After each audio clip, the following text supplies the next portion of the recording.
नमो अरहन्ताण, नमो सिद्धाण, नमो आयर्याण, नमो उवज्झायाण, नमो लोय सव्वसाहूणम्।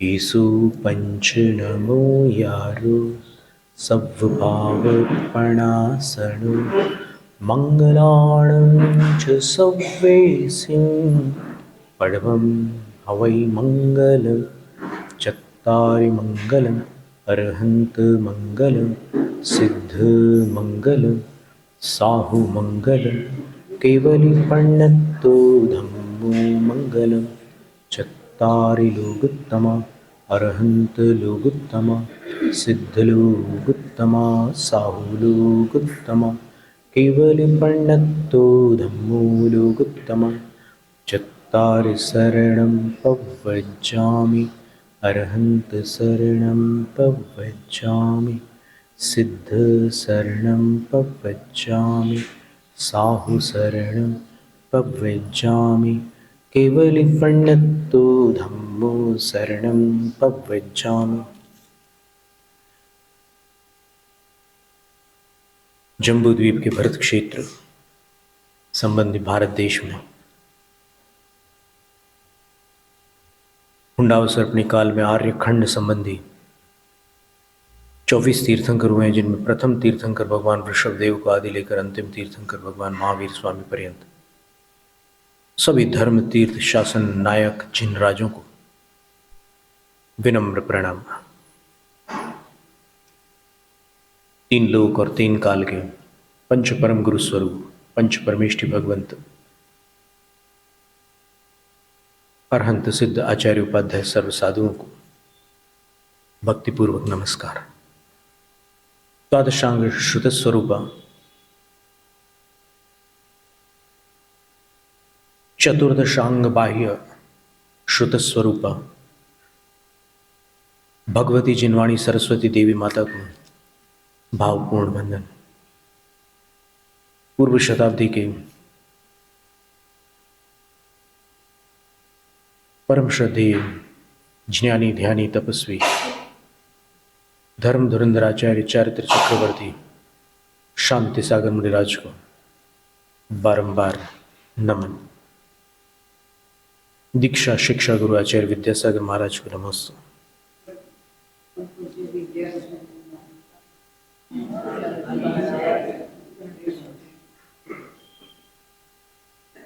धर्म की बात निकली थी नव देवता व्याख्यान माला में, छठे स्थान पर जिन धर्म था, तो उसके विषय में गौतम गणधर स्वामी की 2 पंक्तियां मिलती है। आज बड़े सौभाग्य से कुछ ऐसे पद हैं जो गौतम स्वामी के मुख से निकले थे और आज तक उपलब्ध है। बहुत कुछ तो काल में समा गया, बचा नहीं, पर ये पंक्ति देखिए, तदनुजयति श्रेयान् धर्मः प्रवृद्ध महोदयः कुगति विपथ क्लेशाद्योऽसौ विपाशयति प्रजाः। 2 पंक्ति में उन्होंने लिखा है, लिखा भी नहीं होगा, वो तो मौके की बोलते थे उस समय। लेखन तो खैर होता तो था, ऐसा नहीं है कि लिखित रूप में कुछ ना रहता हो। हरिवंश पुराण में चक्रवर्ती की 9 निधियों का वर्णन है। चक्रवर्ती के पास 9 निधियां होती है, 14 रत्न होते हैं, फिर हाथी घोड़े रथ पदाति आदि बहुत बड़ी सेना होती है, चतुरंगिणी सेना कहते हैं जिसको, और भी बड़ा भारी वैभव होता है। उनका रणवास अपना अलग होता है, हजारों रानियां होती हैं और कई राजकुमार राजकुमारियां भी होते हैं। तो ये सब उनका ठाट बाट है।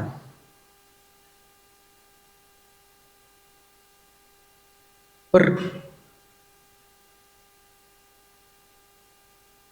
यहां पर गौतम गणधर स्वामी कह रहे हैं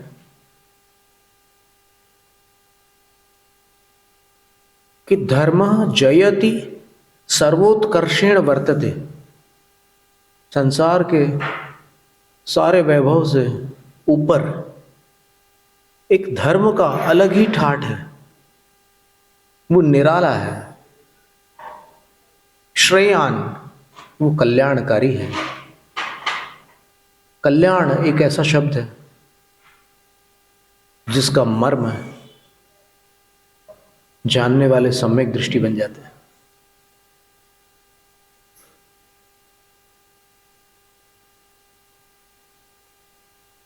मुख से कहना कि मुझे आत्मकल्याण इष्ट है, मैं आत्मकल्याण करना चाहता हूं, ये सरल है, परंतु आत्मकल्याण में दो शब्द हैं, आत्मा और कल्याण। तो आत्मा क्या है ये भी समझना होगा, अथवा आत्मा कौन है ये समझना होगा, और कल्याण क्या वस्तु है वो समझना होगा। तो सर्वार्थ सिद्धि ग्रंथ में पूज्यपाद आचार्य महाराज ने जो एक पीठिका लिखी है, यानी एक भूमिका बनाई है, उस भूमिका में वो लिखते हैं कि कश्चित भव्य प्रत्यासन्न निश्चय प्रज्ञावान स्वहितमुपलिप्सुर विविक्ते परम रम्ये क्वचिदाश्रम पदे मुनि परिषण मध्ये सन्निषण्णम निर्ग्रंथाचार्य वर्यम अवाग विसर्गम वपुषा मोक्ष मार्गम निरूपयन्तम सविनयम मुपसद्य सविनयम परिपृच्छते स्म। किसी एकांत रमणीक आश्रम स्थल पर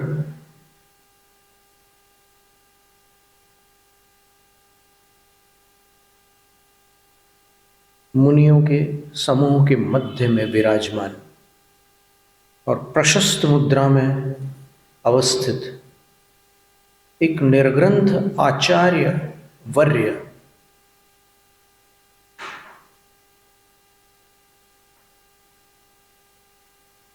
का सानिध्य है। कैसे है वो आचार्य वर्य?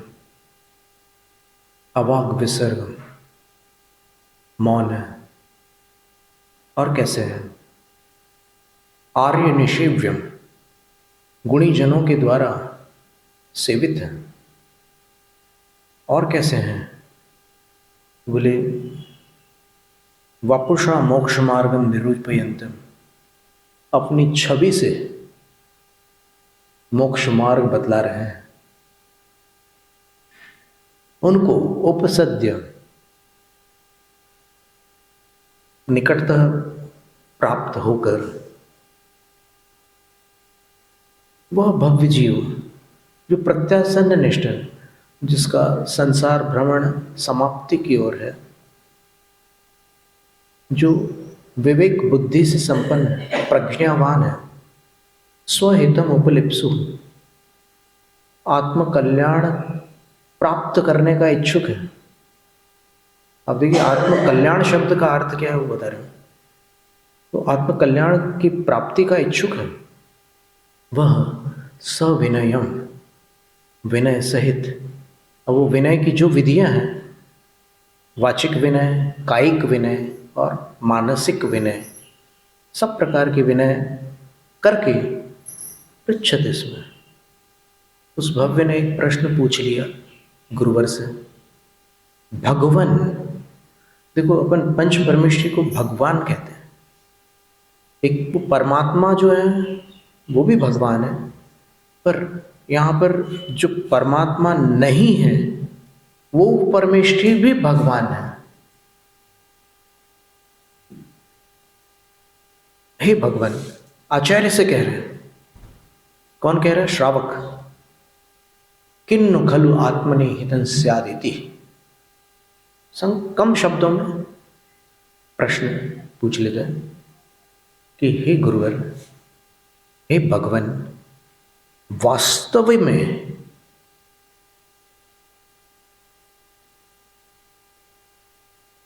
आत्मा के लिए कल्याणकारी क्या है? आत्मा का हित किसमें है? कल्याण कह लो, हित कह लो, भद्र कह लो, भला कह लो, वो किसमें है? स आहा मोक्ष इति। वो बोले मोक्ष।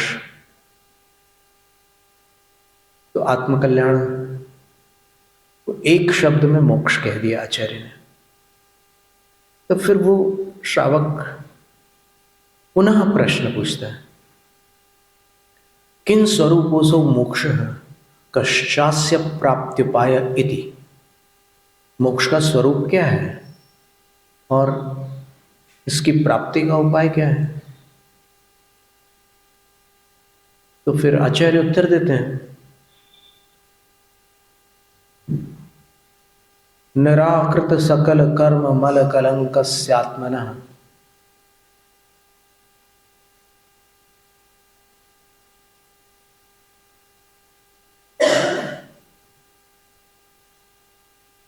जिन्होंने कर्म कलंक का निराकरण कर दिया, यानी द्रव्य कर्म और भाव कर्मों को नष्ट कर दिया। द्रव्य कर्म को कर्म कह रहे हैं, कलंक का अर्थ भाव कर्म है, रागादिक विकारी भाव, उसका जिन्होंने निराकरण कर लिया, ऐसी आत्मा की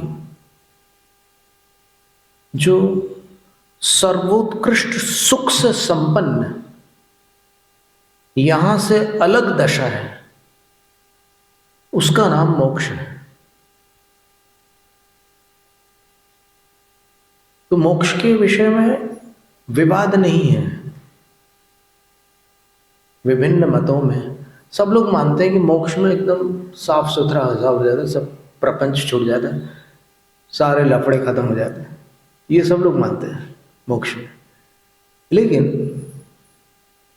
तत्प्राप्त्युपायं प्रति ते परस्परम प्रतिविषम वदन्ते, वो मोक्ष की प्राप्ति कैसे होती है इसको लेकर के लड़ते हैं। कश्चिदाह श्रद्धया, कश्चिदाह ज्ञानेन, कश्चिदाह क्रियया। कोई बोलता है कि श्रद्धा से मोक्ष प्राप्त होता है, कोई बोलता है कि नहीं ज्ञान से प्राप्त होता है, और तीसरा बोलता है कि नहीं क्रिया से प्राप्त होता है। फिर कुछ ऐसे भी लोग हैं जो बोलते हैं कि नहीं श्रद्धा और ज्ञान दोनों को मिला लो तब मोक्ष होता है। कोई बोलता है कि नहीं ज्ञान और क्रिया दोनों को मिला लो तो मोक्ष होता है। फिर कोई बोलता है कि नहीं श्रद्धा और क्रिया से मोक्ष होता है, ज्ञान की क्या जरूरत है। लेकिन इन सब विपरीत धारणाओं का निराकरण करते हुए फिर आचार्य कहते हैं कि मोक्ष वास्तव में कैसे प्राप्त होता है। तो बोले सम्यक दर्शन ज्ञान चारित्राणि मोक्ष मार्ग। तो ये तत्वार्थ सूत्र के प्रथम सूत्र की भूमिका ये थी जो अभी हमने आपके सामने पढ़ी। तो अब जितना कंठस्थ था उतना हमने बोल दिया, देखकर तो नहीं बोला था। तो ऐसा उसका अभिप्राय था। तो यहां आचार्य गौतम गणधर स्वामी कह रहे हैं कि वह धर्म कल्याणकारी है। और कैसा है? प्रवृद्ध महोदय, जिसका महान उदय प्रकृष्ट विद्धि को प्राप्त हुआ है, पराकाष्ठा को प्राप्त हुआ है, और जो प्रजा जनता को कुगति विपथ क्लेशात विपाशयति, कुगतियों के बंधन से और विपरीत मार्ग के कष्ट से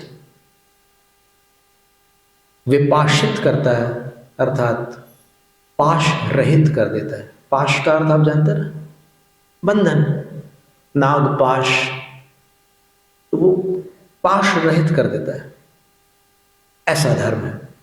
अब इस धर्म का पात्रानुसार जो उपदेश दिया जाता है वो आचार्यों की कुशलता, उनकी करुणा और उनकी महानता है। जैसे पुरूरवा भील ने जब धनुष पर बाण चढ़ाकर संधान किया, निशाना लगाया, क्योंकि कहीं दूर ऐसा लग रहा था कि कुछ है उस झाड़ी के पीछे।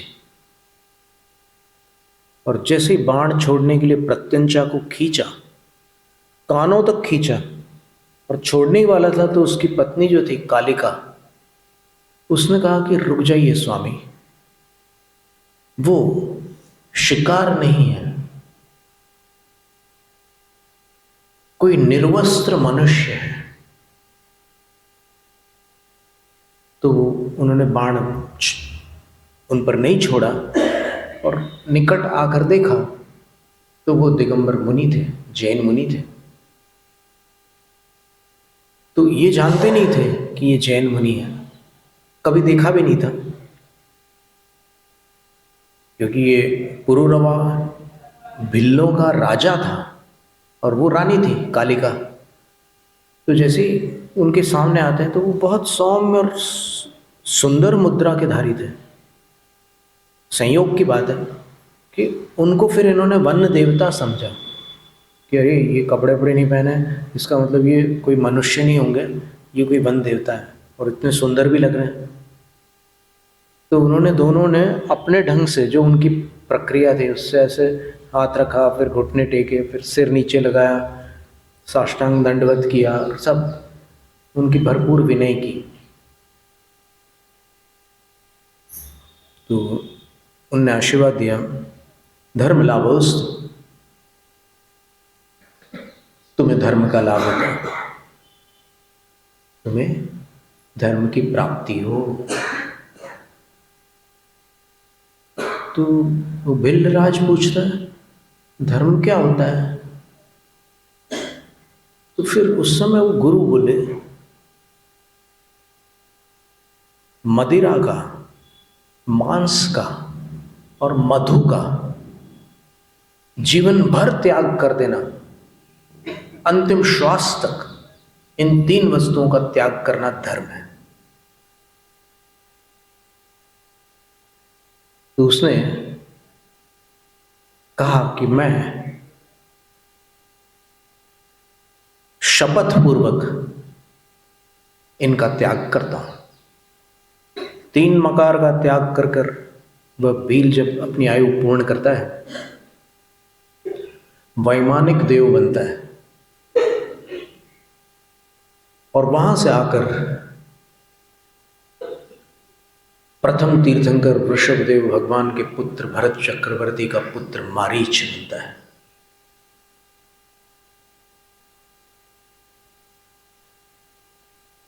फिर मारीच पर्याय से पंचम स्वर्ग में, ब्रह्म स्वर्ग में देव बनता है।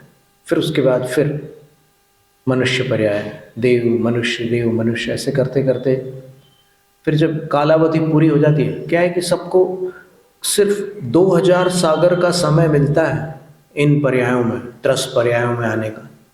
वो चाहे मनुष्य बने, चाहे कोई जानवर बन जाए, चाहे कोई देव बन जाए, अथवा नरक में भी चले जाए, लेकिन उसकी कालावधि 2000 सागर की है। तो उस कालावधि को पूर्ण करने के पश्चात फिर एकेंद्रीय बनना पड़ता है, पेड़ पौधे में जन्म लेना पड़ता है, पानी में जन्म लेना पड़ सकता है, या फिर मिट्टी में, हवा में, यहां तक के कि अग्नि में भी जीव जन्म ले सकता है। 5 स्थावरों में जाता है। फिर 30 पर्याय मिलती है, तो कभी विकलेंद्रीय जीव की पर्याय मिल जाती है, कभी कोई इल्ली बन गया, कभी कोई चींटी वगैरह बन गया, कभी कीड़े मकोड़े बन करके घूमता है, कभी मक्खी, मच्छर, मधुमक्खी, भ्रमर आदि बन करके घूमता है, और फिर बड़ी मुश्किल से वापस पंचेंद्रियों को प्राप्त होता है। ये 30 पर्याय बड़ी लंबी अवधि के बाद जीव को प्राप्त होती है कभी। तो ऐसा करते करते असंख्यात भव 30 और स्थावर योनियों में उस जीव ने व्यतीत किए, और उसके बाद फिर वो मनुष्य पर्याय में आया। मनुष्य पर्याय में आकर के संस्कार तो रहते हैं पुराने, उन्होंने फिर मिथ्या मार्ग को अपनाया, जिन मार्ग को नहीं अपनाया, सर्वज्ञ प्रणीत मार्ग को नहीं अपनाया, मिथ्या मार्ग को अपनाया और कुछ अनुष्ठान त्याग आदि के कारण फिर देवगति की प्राप्ति हुई। फिर किसी राजा के यहाँ वो पुत्र हुआ, तो चचेरे भाई के साथ बड़ा विवाद रहा करता था। तो एक बार मन हुआ कि चलो जाने दो ये सब झमेला, छोड़ो, मुनि दीक्षा ले लेते हैं। मुनि दीक्षा ले ली। मुनि दीक्षा लेकर देवलोक में उत्पन्न हुए और इतना भारी तपस्या का पुण्य था साथ में कि उसके बाद आकर के अर्ध चक्रवर्ती बने। श्रेयांसनाथ भगवान के काल में त्रिपृष्ठ उनका नाम था। फिर वहां से अतृप्ति के कारण, बहुवारंभ परिग्रह के कारण सप्तम पृथ्वी में नारक बने।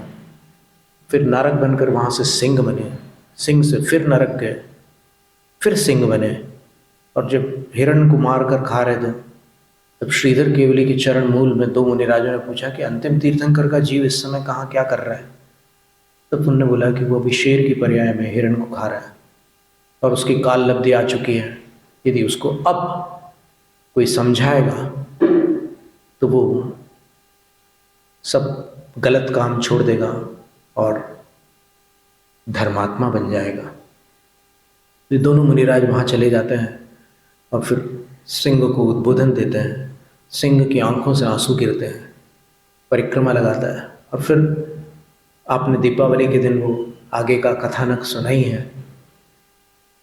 वो कहते हैं कि 10वें भाव में तुम्हें इस भरत क्षेत्र का तीर्थंकर बनना है, तो बस अब चिंता मत करो, धर्म की शरण में आ जाओ, ये धर्म तुम्हें पार लगा देगा। देखिए धर्म, अब वहां पर उसने 5 पाप का त्याग किया। पुरुरवा भेल की पर्याय में 3 मकार का त्याग किया था। 5 पाप का त्याग किया और गुरुओं के उपदेश से मिथ्यात्व का भी वमन कर दिया। शास्त्रों में गुणभद्राचार्य महाराज लिखते हैं कि उसकी आंखों से जो आंसू निकले थे, अगर उत्प्रेक्षा अलंकार की भाषा में बोले तो मिथ्यात्व ही आंसू बन करके बाहर आ गया था और अंदर में सम्यक्त के लिए स्थान खाली हो गया था। वहाँ सम्यक्त हो गया उनको और फिर सम्यक्त के साथ साथ अणुव्रत धारण करने से उनको संयम प्राप्त हुआ। फिर वहाँ से देवगति, मनुष्य देव, एक बार प्रियमित्र चक्रवर्ती की पर्याय प्राप्त होती है। फिर देवगति, फिर नंद राजा, फिर गुरु के सानिध्य में 16 कारण भावना, शाइक सम्यक दर्शन, 11 अंगों का अध्ययन, ये सब प्राप्त होता है। और फिर 16वें स्वर्ग में इंद्र पद की प्राप्ति के उपरांत अंत में अपनी अंतिम पर्याय में वही जीव जिसने शुरुआत की थी 3 मकार के त्याग से, वो अंतिम तीर्थंकर भगवान महावीर स्वामी हो जाता है।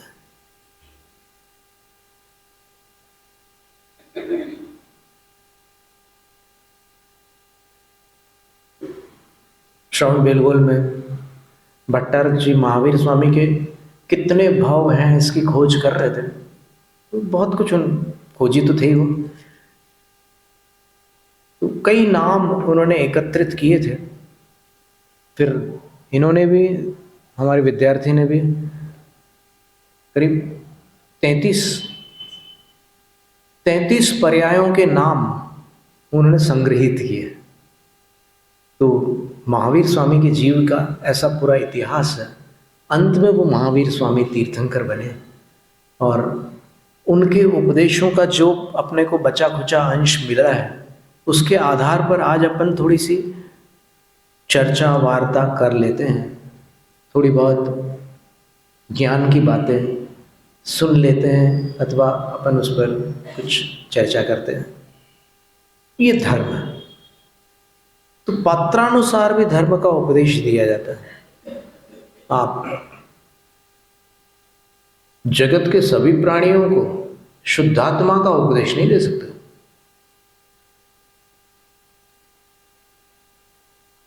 पुरुषार्थ सिद्धोपाय में अमृतचंद सूरी जी ने लिखा है कि अष्टावनिष्ठ दुस्तर 74वां काव्य है पुरुषार्थ सिद्धि उपाय का आचार्य कहते हैं, अष्टावनिष्ठ दुस्तर दुरितायतनान्यमूनि परिवर्ज्य जिन धर्म देश नायाः जिन धर्म देश नाया भवन्ति पात्राणि शुद्ध धिय।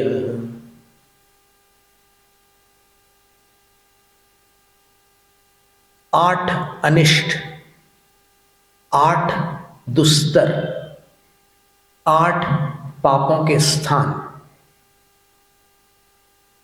का त्याग करना अष्टमूल गुण है। वो कौन से हैं? अष्टमूल गुण में किन का त्याग होता है? बोलते हैं कि 3 मगार और 5 उदुम्बर फल। 8 साल की उम्र में प्रत्येक जैन बालक का या बालिका का गुरु चरणों में यह संकल्प होता है कि हम जीवन में इन 8 वस्तुओं का कभी सेवन नहीं करेंगे। कौन सी 8 वस्तुएं हैं? मदिरा, अब उसमें बियर की भी छूट नहीं है, और भी सेल्फ जनरेटेड अल्कोहल्स होते हैं ना, आयुर्वेदिक कुछ दवाइयों की बॉटल पर लिखा रहता है सेल्फ जनरेटेड अल्कोहल, द्राक्षासम, अशोकारिष्ट, मृत संजीवनी सुरा, ये सब जैन के लिए वर्जित है, इनका सेवन नहीं कर सकते। हार्ट के लिए अशोकारिष्ट लेते हैं, द्राक्षासम ब्लड के लिए लेते हैं, एनीमिया वगैरह के लिए जो भी है, मृत संजीवनी सुरा भी लेते हैं। तो वो सुरा शब्द अपने आप में स्पष्ट कह रहा है कि वो शराब है, औषध युक्त शराब है, लेकिन उसका सेवन अपन नहीं करते जैन आमनाय में। अष्टमूल गुणधारी है, कैसे कर सकते हैं उसका सेवन? अरे शरीर तो ठीक होता रहेगा, क्या उसका ऑप्शन नहीं है? क्या उसका दूसरा विकल्प नहीं है? उसके बिना भी शरीर ठीक हो सकता है, स्वास्थ्य सुधर सकता है, तो वो वर्जित है। फिर मधु भी वर्जित है, शहद, शुद्ध मधु बोलते हैं लोग वहां पर, तो वो यहां पर वर्जित है। उसका कारण क्या है? कि मधु उस मधुमक्खी द्वारा तैयार होता है, और मधुमक्खी फूलों के रस को ग्रहण करती है, ग्रहण करके वो अपने शरीर के अंदर लेती है उसको, और उसके शरीर में जो ग्रंथियां होती हैं, उन ग्रंथियों का जो स्राव होता है वो उस रस में मिश्रित होता है, और वो उसके अंदर जाती है शरीर के, और उसके पीछे के पैर में जो हनी सैक, शहद की थैली होती है, उसमें वो शहद भर जाता है,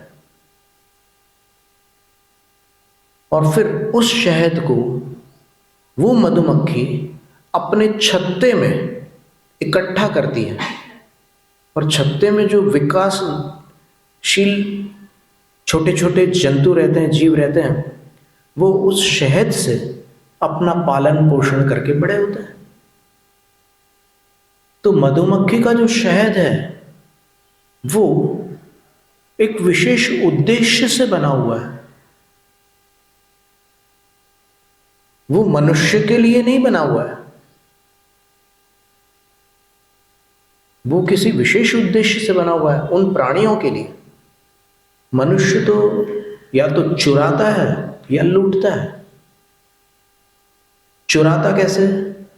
तो मधुमक्खी के छत्ते में कांच की नली लगाते हैं बहुत से लोग, तो छत्ते को तोड़ते नहीं है, बोले कि हम हिंसक शहद नहीं खाते, ये अहिंसक शहद, ऐसा बोलते हैं। तो उसमें कांच की नली लगाते हैं, और उस कांच की नली से दिन रात वो शहद टपकता रहता है नीचे पात्र में, और उस शहद को वो इकट्ठा कर लेते हैं। फिर वो अहिंसक मधु के नाम से खादी भंडार में मिलता है। आज भी आप देखेंगे तो खादी भंडार में आपको अहिंसक मधु मिल जाएगा। ये क्या है? इस जमाने के लोगों की बौद्धिक तर्कणा से उत्पन्न हुई ये सब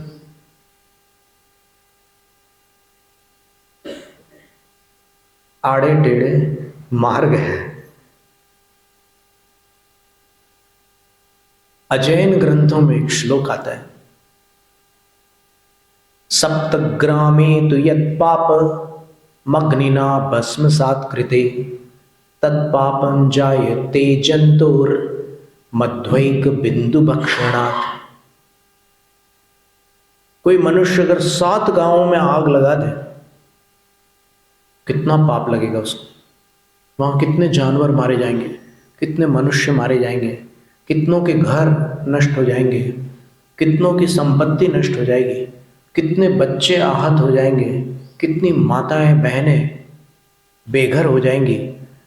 तो 7 गांव जलाने वाले मनुष्य को जो पाप लगता है, वही पाप एक बूंद शहद खाने वाले को लगता है। हिंदू ग्रंथों में, सनातन ग्रंथों में यह श्लोक है कि एक बूंद शहद खाने वाले को इतना पाप लगता है।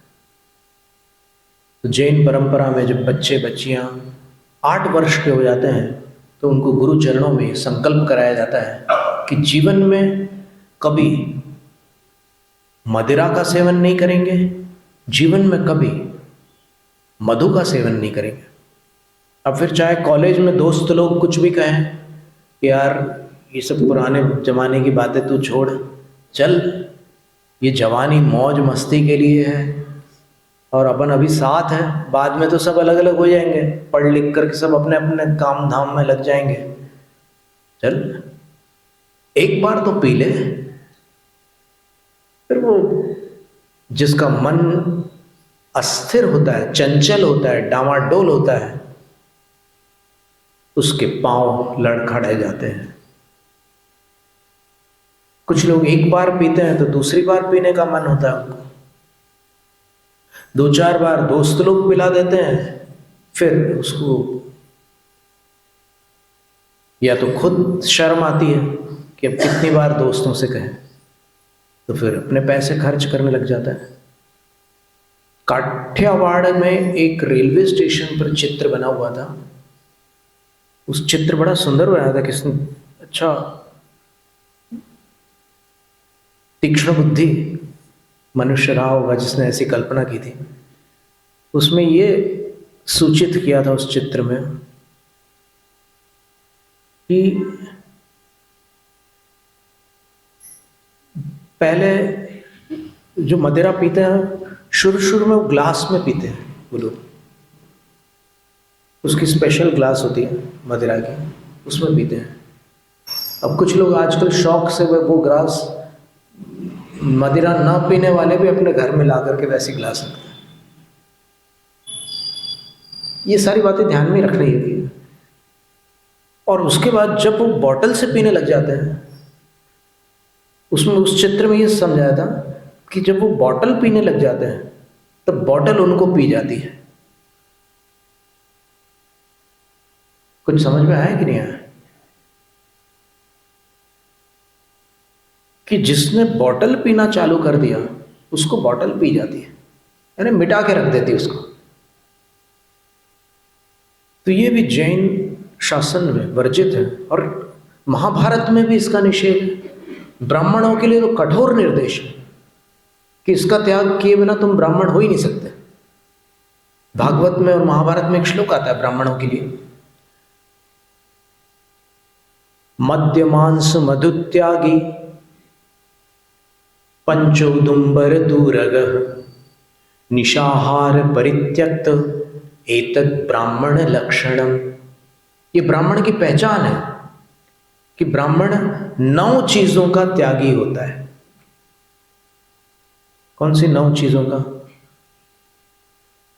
तो पहले तो वो 8 मूल गुण वाले 8 चीजें हैं और उसके साथ एक 9वीं वस्तु है रात्रि भोजन। अब ये चीज जैन धर्म में तो है ही है, आपको सबको पता है, पर क्यों जबरदस्ती रात में भोजन करते हो? क्या आपको अंदर से ऐसा नहीं लगता कि हम रात में भोजन करने के बाद क्या चेहरा दिखाएंगे मंदिर में आकर भगवान को अपना, कि हे भगवान आपने तो बहुत अच्छा अच्छा उपदेश दिया और हम कल रात को ही खा करके आज सुबह आपके चरणों में आए हैं, सॉरी प्लीज, ये बोलोगे भगवान से?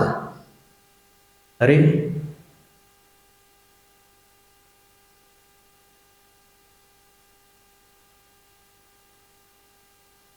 इतनी आसक्ति अच्छी नहीं है। आप यहां पैदा क्यों हुए जैन परिवार में? और इतना कमजोर अगर आपका मन था तो यहां पर क्यों जन्म लिया आपने? और ठीक है, फिर इसमें थोड़ी सी उन्होंने नरमाई बरती है आचार्य वीरनंदी सिद्धांत चक्रवर्ती महाराज ने। उन्होंने लिखा कि चलो बहुत खराब समय आ गया है, तो आप अगर इतने कमजोर बन गए हो तो बोले कि कम से कम अनाज का त्याग कर दो। रात में अनाज का सेवन बिल्कुल नहीं करना। अब वो अनाज में कॉर्न फ्लेक्स भी हो सकते हैं, वो अनाज में पॉपकॉर्न भी हो सकता है, वो अनाज में चने भी हो सकते हैं, वो अनाज में चना जो और गर्म होता है, थोड़ा चपटा वाला चना, वो भी होता है। उस अनाज में बिस्किट्स भी आता है, उस अनाज में शंकर पारा भी आता है, उस अनाज में और भी जमाने की पापड़ वगैरह सारी चीजें आती है। तो क्या मृत्यु हो जाएगी अगर रात में अपन ने मान लो इन चीजों का त्याग कर दिया? तो क्या मौत आ जाएगी? तो फिर देर किस बात की? क्यों खा करके पाप कमा रहे हो? महाभारत में एक श्लोक आया, उलूक काक मार्जारा गृद्ध शंवर शूकराह अहि वृश्चिक गोधाश्च जायन्ते रात्रि भोजनात्। उल्लू कौन बनता है? बोले रात को खाने वाला। कौवा कौन बनता है?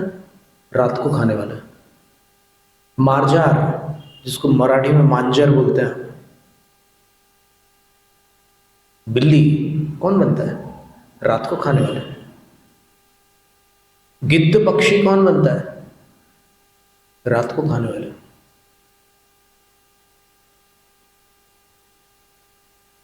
फिर शंबर कौन बनता है?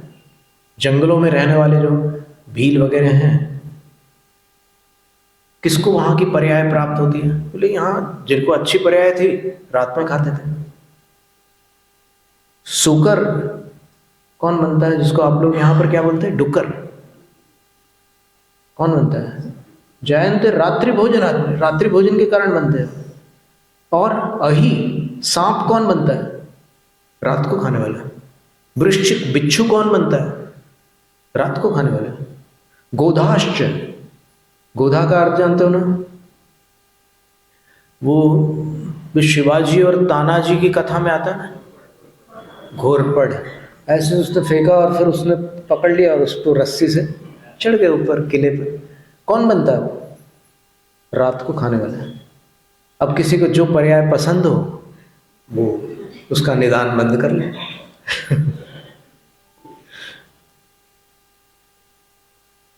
तो जब इतनी सारी बातें हैं, अब देखो एक घटना हुई थी अमरावती में, हम जैन रामायण कथा सुना रहे थे। उसमें पद्म पुराण का जो 14वां पर्व है, उसमें रात्रि भोजन त्याग का इतना विशेष वर्णन है कि उस वर्णन को सुनकर एक नेवी समाज के गुलाल करी नाम के एक सज्जन थे, उन्होंने आजीवन रात्रि भोजन का त्याग कर दिया। और रात्रि भोजन का त्याग किया तो कुछ दिन बाद उनका जो पुत्र है अभिषेक, उसने पूछा कि पिताजी आपने कैसे त्याग कर दिया? बोले आप तो कर ही नहीं सकते थे त्याग। वो कुछ रहा होगा ऐसा बैकग्राउंड कि वो रात को भोजन किए बिना रह ही नहीं सकते थे, लेकिन आपने कैसे त्याग कर दिया? तो बोले कि आज मैंने वहां पर वो सुना इसलिए त्याग कर दिया। तब उसको इतनी लगन उत्पन्न हुई उस बालक को कि उसने 3 दिन में प्रतिदिन 18-18 घंटे पद्म पुराण पढ़कर तीनों भाग पूरे कर लिए पद्म पुराण के 3 दिन में। अभी तक रिकॉर्ड हमने भी और कोई दूसरा में ऐसा मिला नहीं कि जिसने इतनी वेग से पद्म पुराण का स्वाध्याय किया हो। और फिर उसमें 14वें अध्याय में एकदम स्पष्ट था रात्रि भोजन छोड़ने के बारे में, बहुत सुंदर वर्णन था। तो ये भी धर्म की ही बात है। तो जो जिन धर्म जिसको अपन 9 देवताओं में अपन जिसका वर्णन कर रहे हैं उसमें ये सब सम्मिलित करना होता है, क्योंकि अंततः ये सारी चीजें जीव को रत्नत्रय और निर्वाण तक ही पहुंचाती है। इसलिए पृष्ठभूमि को भी उसमें कारण में कार्य का उपचार करके धर्म के रूप में स्वीकृत किया जाता है। जैसे जहर की शीशी पर मृत्यु का चिन्ह बना रहता ना, तो वैसे ही इन सब प्रवृत्तियों को भी धर्म इसलिए कहा जाता है क्योंकि इन प्रवृत्तियों के चलते ही जिन धर्म देशनाया भवन्ति पात्राणि शुद्ध दिया, पुरुषार्थ देवाय की कार्यक्रम बता रहे थे ना कि इन 8 चीजों का जिसने त्याग नहीं किया वो जैन धर्म के उपदेश को सुनने का पात्र नहीं है।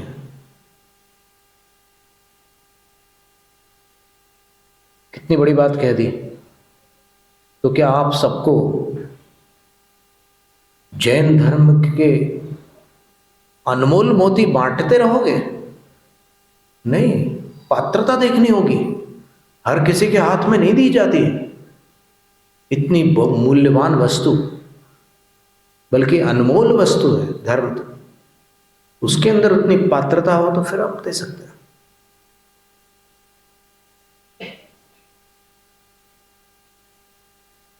तो इस प्रकार जिन धर्म का, जो कि छठे देवता के रूप में, देवता का अर्थ होता है आराध्य,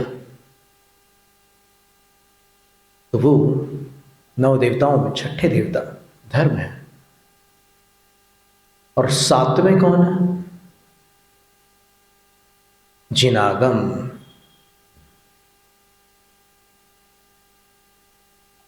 जिनागम का बहुत विस्तार तो नहीं करेंगे क्योंकि अभी तक पूरा जिनागम का ही विस्तार चल रहा है 54 से। केवल उसका संक्षिप्त स्वरूप बताते हैं। फिर अंत में चैत्य चैत्यालय का वर्णन है। मूलाचार ग्रंथ में वट्टकेर आचार्य महाराज ने 115वीं गाथा में लिखा है जिनागम के विषय में।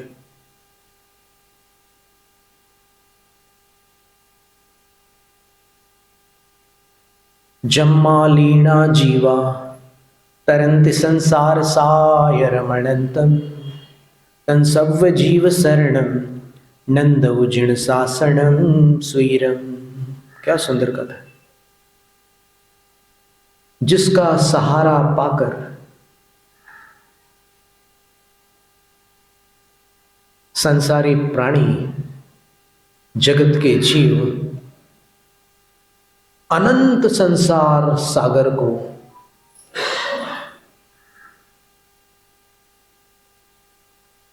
पार कर लेते हैं, जो सब जीवों की रक्षा करता है,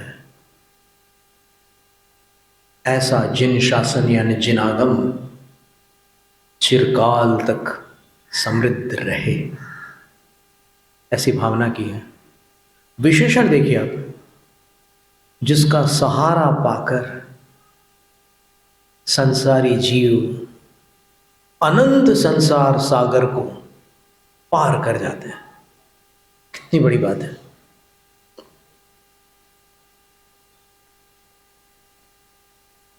कभी नाव में बैठकर नदी पार करते हैं और नदी बहुत चौड़ी हो, जैसे पटना के पास गंगा नदी बहुत चौड़ी है, इतना बड़ा पुल है कि लगता है कि कब खत्म होगा। और इधर भरूच के पास नर्मदा नदी बहुत चौड़ी है गुजरात में, उसका पुल भी बहुत लंबा चौड़ा है, 2-3 किलोमीटर से कम नहीं होगा। विशाल पुल है। तो उसको क्रॉस करते करते लगता है कि कब पूरा होगा, कब पूरा होगा, कब पूरा होगा। इसी तरह अपन कितने जन्म क्रॉस करते जा रहे हैं, क्रॉस करते जा रहे हैं, लेकिन समझ में नहीं आता कि कब पूरा होगा, कब पूरा होगा। तो फिर आचार्य कहते हैं कि जिसका सहारा लेकर अनंत संसार सागर को जीव पार कर लेते हैं और जो सब जीवों की रक्षा करता है, ऐसा जिनागम, जिन शासन चिरकाल तक, दीर्घ काल तक समृद्ध रहे।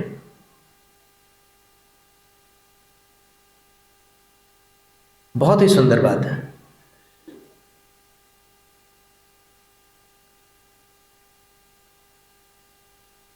फिर ये जिन शासन, जिन आगम, इसके दो भेद हैं, अंग बाह्य, अंग प्रविष्ट। फिर इसके चार भेद भी हैं, प्रथमानुयोग, कर्णानुयोग, चरणानुयोग और द्रव्यानुयोग। फिर इसके पांच भेद भी हैं, जैन धर्म, जैन दर्शन, जैन न्याय, जैन सिद्धांत और जैन अध्यात्म।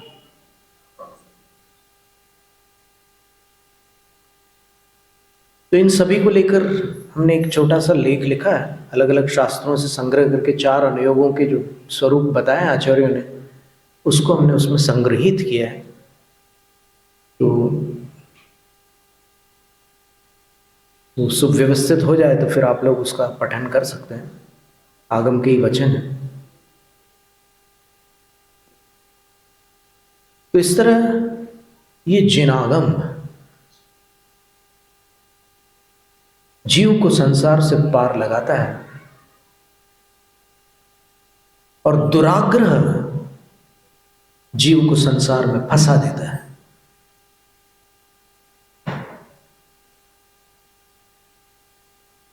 देखो, चौथे काल में भी एक ऐसा घटनाक्रम हो गया था जिसमें एक ही गुरु के दो शिष्यों में एक वेद वाक्य को लेकर विवाद हो गया। अजैर यष्टव्यम, अजैर होतव्यम। इस वेद वाक्य पर विवाद हो गया। तो एक शिष्य बोलता है कि अज यानी बकरा, दूसरा बोलता है कि नहीं, अज उस बीज को भी कहते हैं जिसकी अंकुरण क्षमता समाप्त हो गई है। अर्थात 3 साल पुराना जो धान होता है वो उग नहीं सकता, तो उसको अज कहा जाता है। तो उस सूत्र का अर्थ क्या हुआ? अजैर यष्टव्यम, अजैर होतव्यम। अर्थ ये हुआ, पर्वत के अनुसार ये अर्थ हुआ कि बकरियों की बलि चढ़ाकर होम करना चाहिए, और नारद की भावना के अनुसार वो कहते हैं कि हमारे क्षीर कदम्बक गुरु देव ने, हमारे गुरु महाराज ने, उपाध्याय ने यही सिखाया था कि किसी प्राणी की हिंसा मत करो, हिंसा पाप है। तो ये जो अनाज है, धान है, 3 साल पुराना धान जिसको अज कहते हैं, उससे हवन करो। तो इस विवाद के कारण कुछ लोग उलझन में पड़ गए कि सही क्या है, गलत क्या है।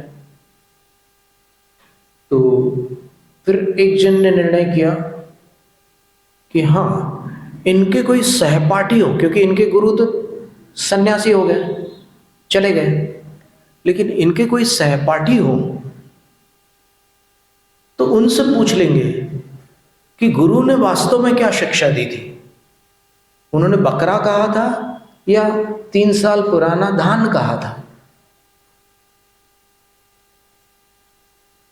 तो फिर बोले कि आपके गुरु भाई कौन है जो आपके साथ पढ़ते थे, जिन्होंने ये सारी चीज़ें सीखी है। तो नारद कहता है कि हमारे गुरु भाई यहाँ के वत्सकावती नगरी के इस समय वो राजा है, विश्वावसु के पुत्र राजा वसु है। तो बोले कि ठीक है, वो न्याय कर देंगे, सही क्या है गलत क्या है।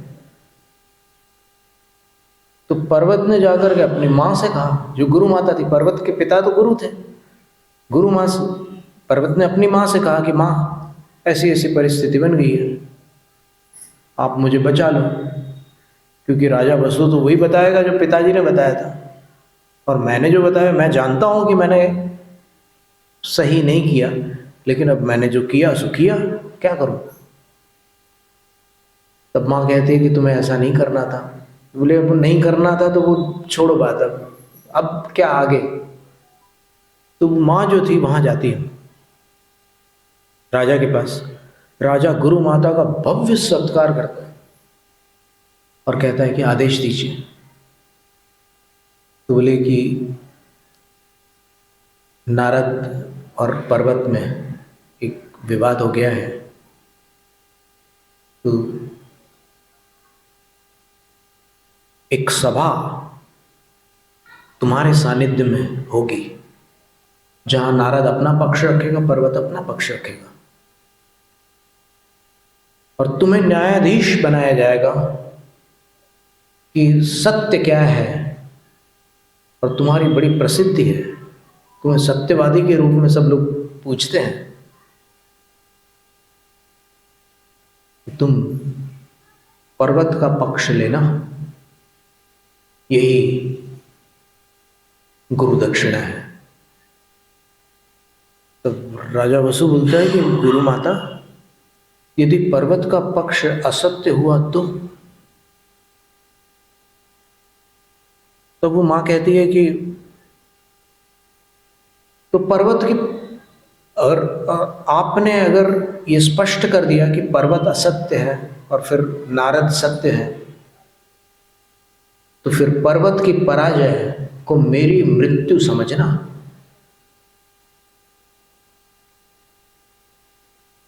तब वो उसकी बुद्धि भ्रमित हो जाती है राजा वसु की। और दूसरे दिन जब शास्त्रार्थ होता है तो सब पूछते हैं कि सत्य पक्ष क्या है, गुरु ने क्या सिखाया था। तब राजा वसु के मुख से ये शब्द निकलते हैं कि पर्वत का पक्ष सत्य है। तत्काल राजा वसु का जो सिंहासन था, जो अधर था, वो भूमिगत हो जाता है, धरती फट जाती है। और उसी समय रक्त की वर्षा होती है, और उसी समय नदियों का प्रवाह विपरीत हो जाता है, नदियां उल्टी बहने लग जाती है। तब नारद कहते हैं कि एक गुरु भ्रातः, ये क्या कर रहे हो। ये सारे संकेत सूचित करते हैं कि तुम किसी कारणवश सत्य को प्रकट नहीं कर रहे हो। अब भी समय है, सत्य को प्रकट करो और अपनी और प्रजा की रक्षा करो। लेकिन उस समय मृषानंद रौद्र ध्यान और कषायों का तीव्र अनुभव और कृष्ण लेष्या के वशीभूत होने के कारण राजा वसु अपनी बात पर अड़ गया। और आज अपन दशलक्षण पूजा में एक पंक्ति पढ़ते हैं, वसु सप्तम पृथ्वी में उत्पन्न हुआ, जिसको आजकल की भाषा में आप सातवें नरक गया ऐसा बोलते हैं। वसु झूठ सेती नरक पहुंचा, सुरग में नारद गया। पर्वत भी दुर्गति का पात्र बना। तो उसमें बीच में एक महाकाल असुर भी और सम्मिलित हो गया, उसको भी बदला निकालना था किसी से। तो उसने भी बदला निकाला सगर राजा से। सुलसा और सगर का एक पूरा कथानक आता है, उसमें उसने भी बदला लिया। और अंत में वो बोल गया कि अहिंसा धर्म ही सत्य है, जैन धर्म ही सच्चा है, ये सब जो नाटक तुम लोगों ने देखा है वो सब माया जाल।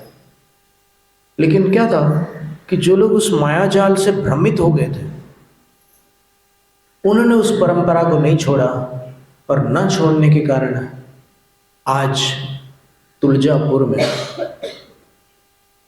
आपको पता है जो बलि चढ़ती है, आपको जानकारी नहीं है कितनी बलियां चढ़ती है? अजेरी अष्टभुजन